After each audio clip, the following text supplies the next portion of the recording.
जोशी यांची जयंती 3 एप्रिलला महाराष्ट्र शासनाने शासकीय सुट्टी द्यावी याकरता मागील 8-9 वर्षापासून आम्ही सातत्याने महाराष्ट्र सरकारला याचं निवेदन करतोय।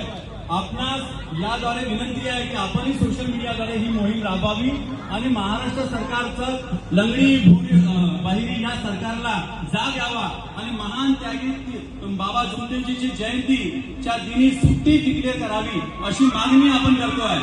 महान त्यागी जुमदेवजीमुळे ग्रामीण भागातली अर्थव्यवस्था चांगली झालेली आहे। खूप साऱ्या लोकांना त्याच्यामुळे फायदा झालेला आहे। खूप लोकांनी दारू व्यसनमुक्ती अंधश्रद्धा निर्मूलन हा प्रकार पूर्णपणे बंद झालेला आहे। ज्या पद्धतीने आज भोंदू बाबाद्वारे महाराष्ट्र सरकारच्या कित्येक मंत्र्यांना लुटण्यात आलेला आहे, या अशा भोंदू बाबांना तडा देण्याचं काम आणि अंधश्रद्धेचं निर्मूलनाचं काम बाबा जुमदेवजीमुळे झालेलं आहे। मित्रांनो, आपल्याला विनंती करतो की सोशल मीडियाद्वारे या मोहिमेला अतिशय जोरात राबवा आणि या सरकारचे कान आणि डोळे उघडे होईपर्यंत आपण ही मागणी करत राहू की 3 एप्रिल हा दिवस महाराष्ट्र सरकारने सुट्टी द्यावी।